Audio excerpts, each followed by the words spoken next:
Good evening, everyone. Welcome back. I'm sure you guys are surprised where Raj was and Gurdwara was hosting all the shows, and we are here today and with a new episode on a different podcast. And first, I would like to congratulate Gurdwara for hosting all the previous shows really well, and he's been top of that, and he takes care of all this, and he really put up this great show together, Meet the Professional, and he has done a couple episodes before. And today's episode is going to be very useful for a lot of us from our young generation to people that are in the middle of transitioning to our different job roles or recent graduates. The reason I'm saying that because the era we are living in the COVID situation, we are adapting to a new sort of a normal that is virtually doing things, virtually meetings, virtually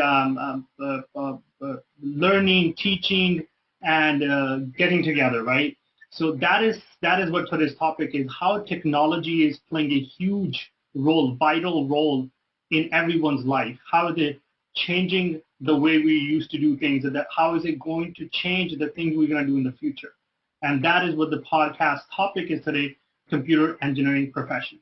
So today we're going to have such a great guest joining us to cover what is computer engineering and what kind of information you need to know in order to get ready for it. So before we jumping into that, I would like to hand over to Gurdwara to shed some light and bring our guest and share with us. No, thank you very much, Rajdeep. As you have mentioned, everything has been changed due to COVID, but everybody has seen a great leap, a great strength in the computer domain. So everyone saw in Y2K or in 2000 what happened. So, but now things have tremendously changed with the technology that we have. Now we are living in a global village. Everybody sitting anywhere, they can work from home for a company that is sitting thousands of miles away. So we'll learn today about computer engineering. So how it was earlier, what kinds of programming languages were there, what kinds of languages are being used right now. In some of the jargons like cloud computing, everybody may have heard of machine learning, artificial intelligence. So this is a field which anybody can transition into at any stage of their life. So it has small tools, small languages one can learn. So we will learn from a professional who is Gagandeep Singh. He did his bachelor's from Guru Nanak Dev Engineering College in Ludhiana. He is a alumni of my same college. So welcome, Gagandeep. So Thank you. then he went to do his master's in information system security, that is from Concordia University in Montreal. So now he's working with Apple as a system security analyst. So I will welcome Gagandeep. So Gagandeep, please share some about yourself and let us know why this computer field you chose to get into. You get your bachelor's, then master's. So how did it interest you? Thank you, Gurdwara. First of all, very good evening to the viewers who are listening and are online. My name is Gagandeep. I did my BTech from Guru Nanak Engineering College some like 13 years back, and Masters in Information System Security from Concordia University, Montreal, around like in 2011. So my interest in computer science began when I was in school, doing my like high school in 10 and 10 plus 1 plus 2. Then I went to took like a common entrance test in Punjab and went into BTech.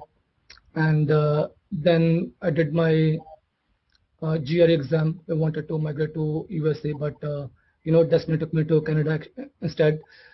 So yeah, I took my admission in information system security field, which is an emerging trend in today's world. So yeah, that's how the journey began. So now, as Gurtej said, I'm here to tell you something about computer science. Can you start, Gurtej? Yes. Yeah, okay. So computer science, like it's a stream of study in which we like develop applications or devices uh, which we like we make the machine to solve our problems. That's what computer science is about.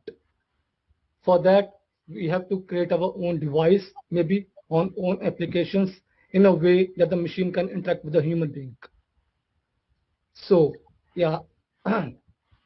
It has computer science has different fields, starting with the system architecture.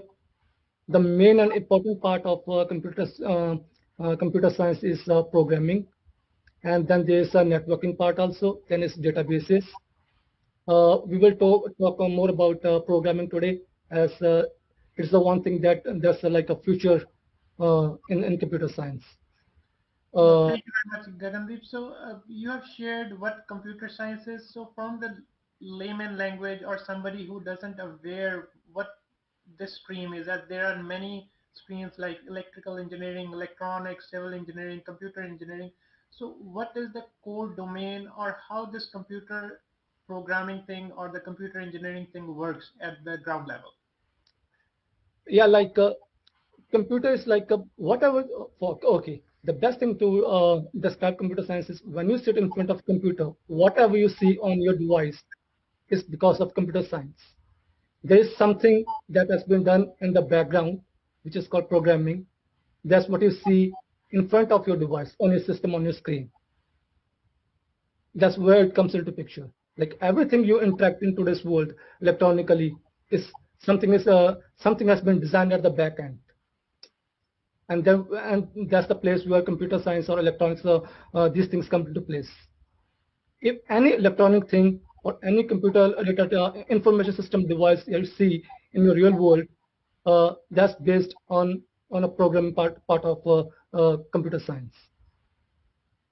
Okay. Thank you, Gagandeep. And I believe when you talk about the programming, there's going to be certain languages. When we talk about program, there are certain languages associated with it. And when we talk about it, these languages can just come up like recently. They've been in the industry for many years. So can you shed some light on how it started with what kind of programming languages back in, if you talk about 20 years ago, I believe there was some C language, C++, those kind of things we used to hear when we were growing up. Absolutely. I work for like a world-renowned company. Because of my job, I cannot disclose the details. But the founder once said that everybody in the country should learn how to program a computer because it teaches you how to think. And sometimes back, the CEO of Apple, Tim Cook, he said, when he was asked like, oh, what is the future of IT? He just said two things only, two words. He said, learn coding. So yeah, that's the like major part of computer science. Like as you asked, Rajdeep, in past there have been programming languages like COBOL, Pascal, Fortran, and in mid-90s there were like emerging languages like programming languages, object-oriented languages called C and C++. They are used in today's world also, mainly in microcontrollers or microsystems or supercomputers. One big example is SpaceX engineers or Tesla's microsystems. They're still using C and C++. So those were the like kind of legacy languages. There's still jobs in those languages. The job market still requires people who are like fluent in like good in programming in C and C++. But eventually it's transition to a new and emerging technologies that I will talk about later on. And then after C and C++, like in early 21st century, like in first decade of 21st century, it was Java. Java is very much used in today's world also, like today, and it's not going away in like in another 10 or 15 years, I guess, because they're changing their like they're bringing new technologies, integrating new technologies in the environment. And then there have been databases like, for example, SQL, MySQL, and they are also being replaced. The primary reason for that one was because of the security concerns, that there have been a huge number of vulnerabilities that were found recently, like in last 5 or 6 years. So they are like new technologies. They are overtaking these legacy technologies like databases, which I mentioned earlier, like SQL or MySQL, or like mid-90 languages like C and C++. Yeah. So Gagandeep, now we're talking about the transitioning into from older languages to more advanced and more sophisticated, or I would say more simpler that can make are they easy to learn, or how they're being adapted, and what are those languages that are currently right now in demand in the market? The new ones are like Java is still very much in demand, and then there's one from Microsoft, .NET or C Sharp. Then the emerging ones like that come in like around 2008 is Python. Google is very much using Python on their environment, on their frameworks, and then they have then they're like a company-specific languages also. Like for example, they are big companies, right? Google and Apple, they're like big ones. Uh, Go is a language that was developed by Google. They are using it along with the Java, Python, and C++. But major part of their environment, whatever the technology, whatever the application they develop, is based on Python and Go. And then there's Swift language, which was developed by Apple. And if you are like willing into going into like creating applications on iOS framework, then you should be going with the Swift language. Other than there's like a search language called R, which is used for like data analysis or searching new technologies. Python is very much in demand right now, very much like about like 8.2 million users are using Python today. I think it has taken over Java like recently, some 8 or 9 months ago. Last year, 2020, mid 2020, around 7.6 million users, developers were using Java language for developing. Now, around 8.2 million developers are using Python.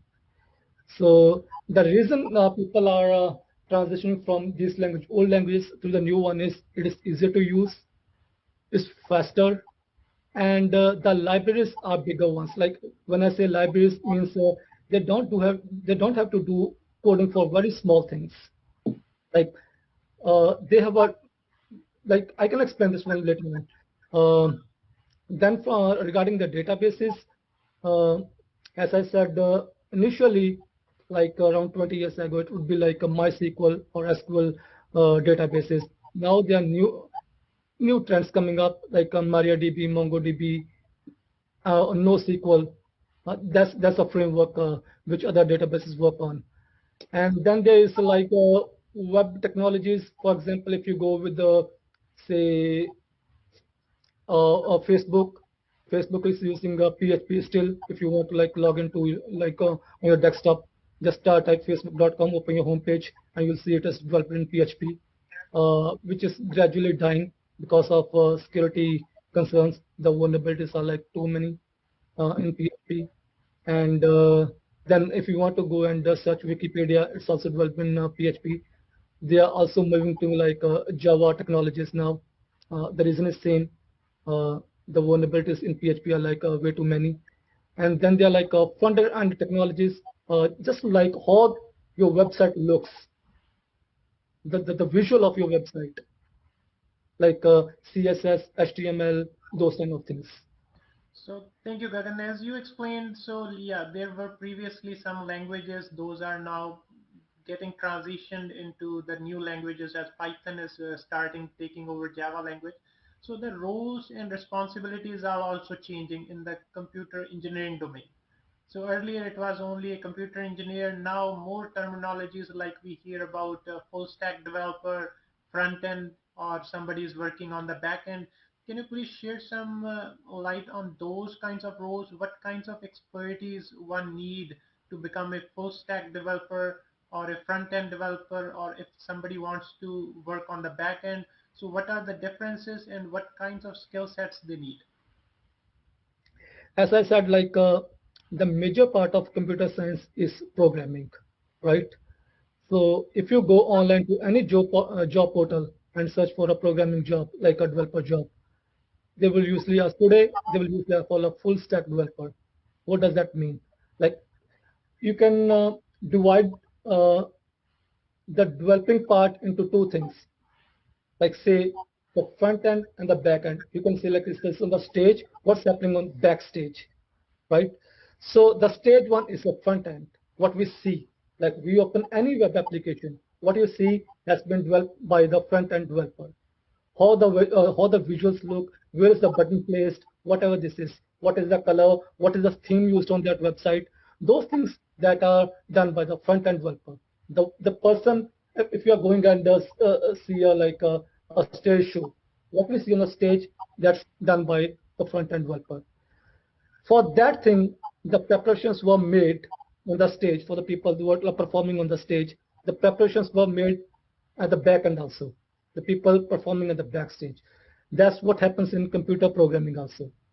So how those back-end things, where the data is stored, how the application behaves, how it interacts with the database, maybe what query to like research on something, how that the search results come up on your website, those kind of things. Those are developed by the back-end developers. So this is called like a front-end stack developer and back-end stack developer.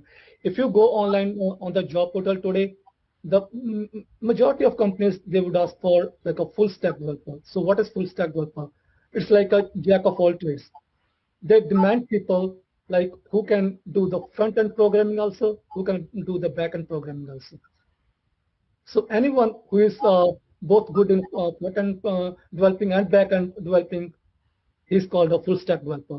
Why do companies demand this one? So they can decrease the headcount, they can save money and get the same results out of people from one single people instead of hiring two. Thank you, Gagandeep. Like that's a really good comparison between the full stack developer, front end, back end.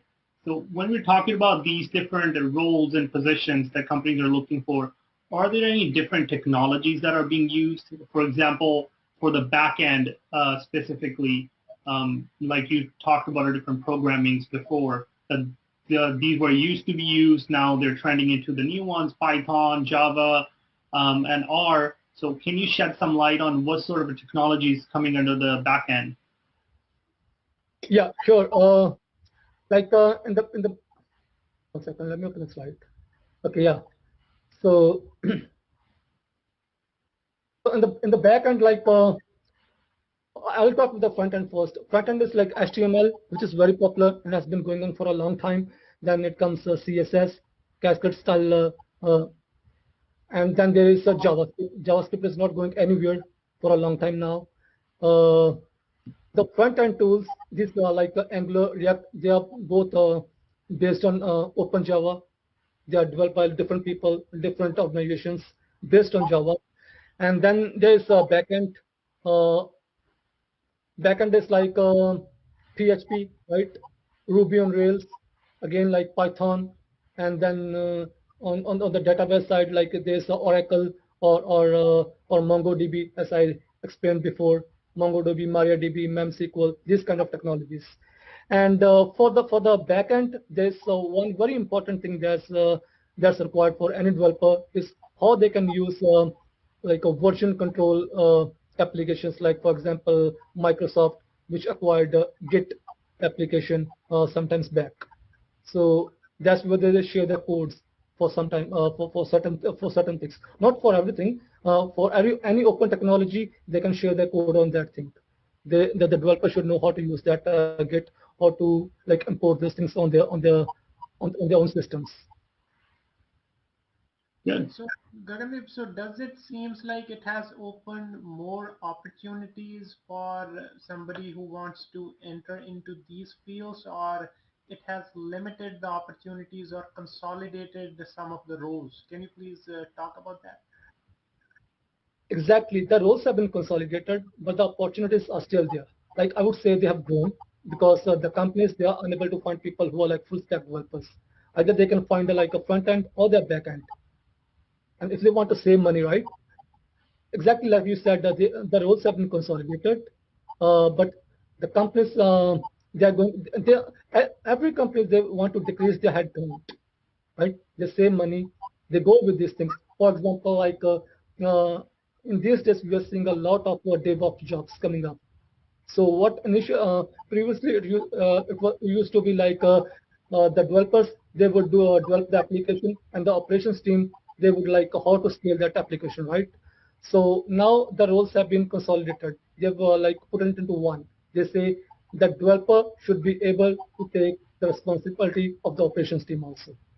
And then from DevOps would be one thing, then the security field would be different thing. Now they want to join one more thing. Like they say, okay, we're looking for a person who can develop the application, who can take care of the security aspects of the application, and then who can take the operations thing, right? How to deploy the applications. So they are looking for these kind of things. Uh, Full stack thing and dev security ops or DevSecOps. These are the like the job that's in demand into this market. So absolutely, you're right. They're consolidating the roles. Gagandeep, right now we're at the time in this world where I think this is very important to talk about that.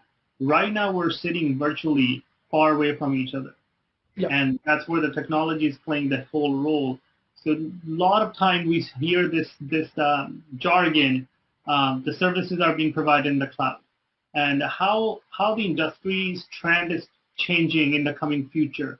So what kind of things we are getting into, and what kind of things that we're just literally breaking in, but we haven't fully explored it yet. So can you shed some light on the cloud side and what other trend is coming in the future in the IT side? So yeah, you might have heard about like iCloud or Google Cloud Platform. You might be using like a Google Drive, or you might be using a Microsoft Office on your devices. So those are things that are based on cloud technology. So what is cloud technology exactly is like you get your service anywhere where you have internet.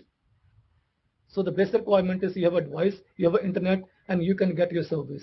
So what kind of service it is? Like for example, storage, like you are storing your data online somewhere. You just need to like you have the system, you have internet, and you can access it anywhere, right? This is like three different parts of cloud, I would say. One is like infrastructure as a, we call it in a technical terms, it's called infrastructure as a service. So what does this mean is like for example, if you are using like for example uh, Microsoft Azure, which is a cloud service, or Amazon Web Services, AWS, or IBM's cloud. So those kind of, for example, every company, like there's a company, say XYZ, right? There's a company. There must be some server team. So like they are taking care of all the service, the storage thing, and all the network service, everything. So basically, when in cloud service, we like move our data to some uh, service providers. The the famous one, popular ones in the market are like, for example, Microsoft Azure, as I said before. Then there's GCP, Google's cloud platform. Then Amazon's web services, AWS. Then Salesforce is one. Alibaba from China is one. So what they do is they move their data or anything, uh, maybe their data, their email applications, or the networking things, or the operating system things. They move to like a service provider, where which they can access anytime efficiently and fastly without uh, like without the pain of taking care of it. So like today or tomorrow, like maybe in 5 years or 6 years or 7 years, you will eventually see the companies they are moving to cloud technologies. For example, in USA, Department of Homeland Security, I guess, DHS, they moved the data to AWS cloud, Amazon's cloud. So now you can guess like how important it is. Like it's an emerging technology. Why they're using it? Was they don't need to, like any smaller company, they don't need to have like their server team. Like they can eventually get away with this thing. They don't have to like think about, oh, okay, our servers are down today. Is something there's something like let's call the on-call people today. What's happening with the servers today? why it's not responding, those kind of things. So it's like a private and public thing, which means there is the trust between the service provider and the company. Some companies they totally move their things on cloud.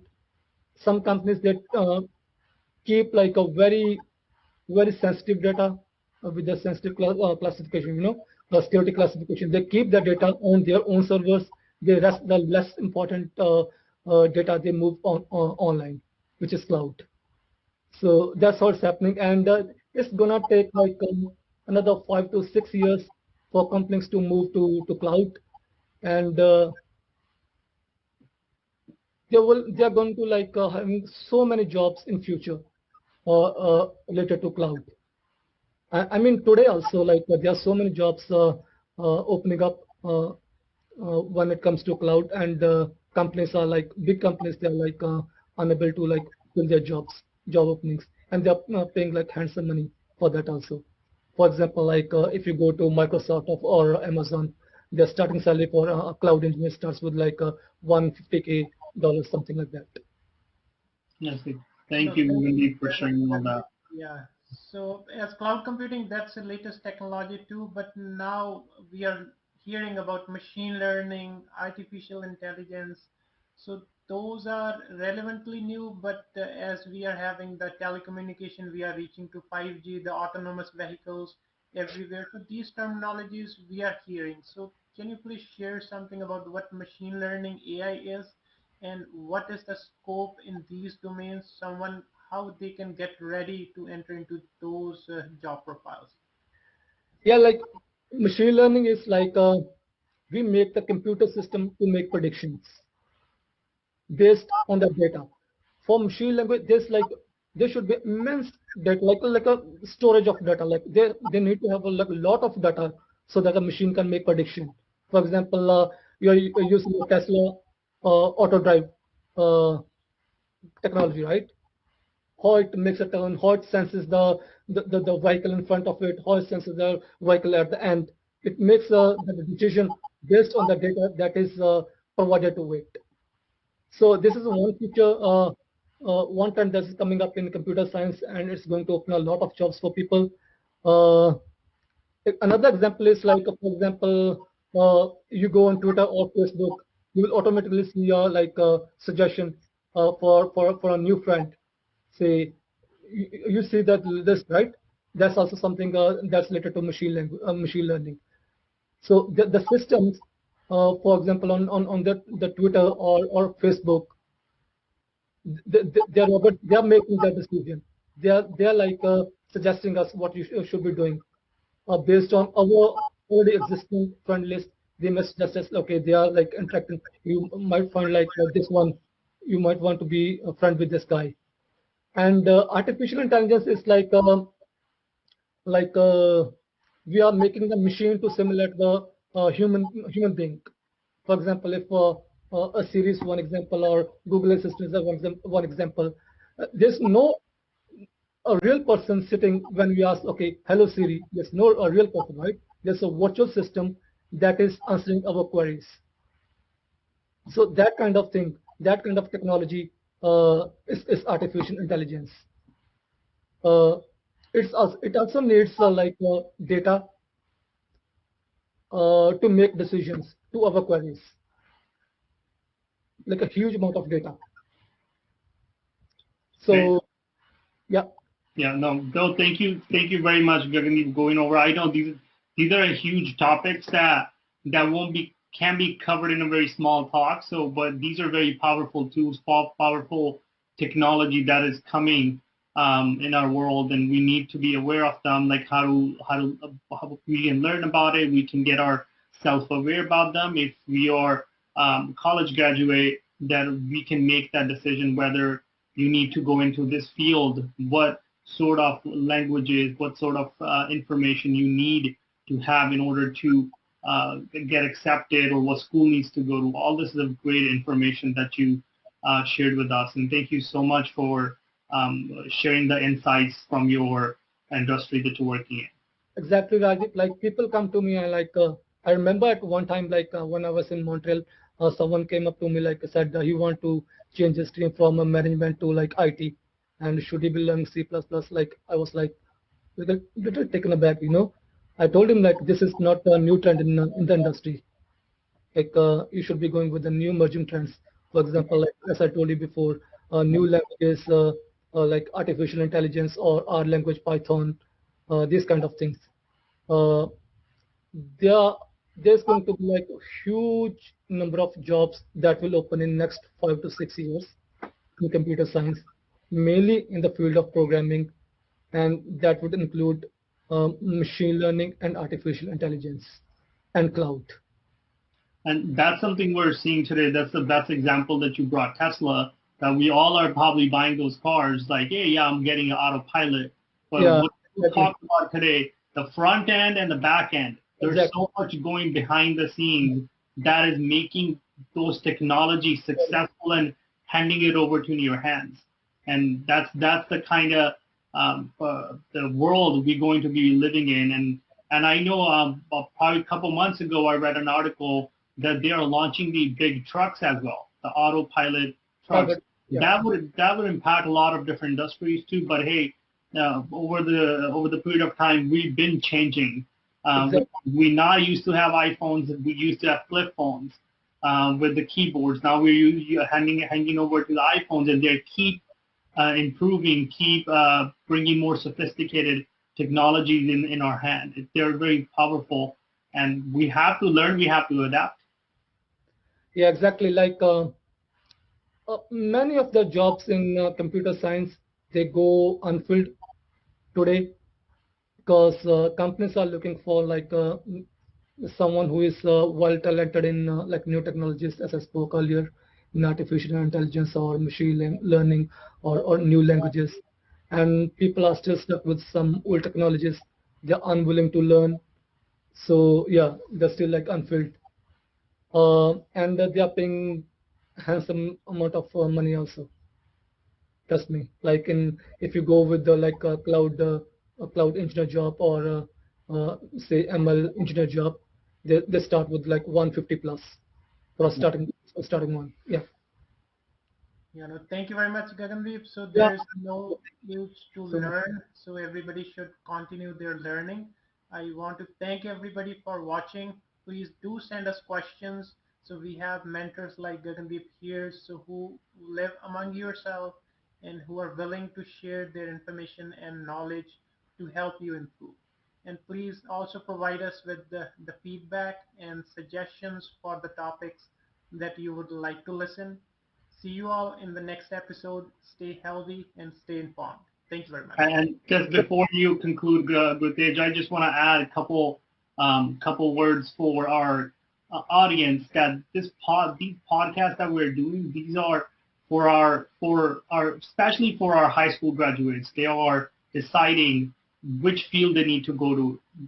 And if you guys have any question, if you want to learn about specific field, do reach out to us. Do send us a message that you're interested in learning about this specific field. Can you bring somebody from that profession? We can do so. And second, the people they are graduating from universities and they're trying to find a job, and maybe you need help with a resume. That's an important factor. Having a degree is one thing. Second is your resume. You need to have right information on your resume in order to apply for a job. So that kind of information we can share as well. These professionals like Gagandeep, like Gurtej, like Parminder Sandhu, all of them, they can help you. And they've been doing that from last 2 years. So that is what this platform is all about. So please utilize us. Please do send us a question, send us a message, and any topic that you're interested in. Rajdeep, I want to add one thing. I would say just don't keep dependent on the courses that are being taught at universities or colleges. Some of them are outdated. Trust me, I've been to India last year, and I still see like those colleges that we went to, they're still teaching the same thing. Correct, correct. I think that's another topic by itself. So maybe we can create another podcast to talk about how you when you enroll into schools and things you learn in the beginning. By the time you graduate, they get outdated. Exactly. That is what we're talking about. Technology, you have like internet, everything you can search. If you can self study, if you are committed and passionate Yeah, about it is. it. There's so many online courses that are being offered for free. Right. Yeah. Do ask questions, do learn from somebody who lives close to you. But yeah, it's an internet savvy world. You can find all the information, but to have somebody who whom you can talk face to face, that definitely adds value, and whoever is willing to share the information that they have. So with that, I'll conclude. Thank you very much, Gagandeep, and thanks Thank you so much, everyone. Kapej. Thanks, Rajiv. Thank Thank you you. guys. Have a good night. All the viewers. Yeah.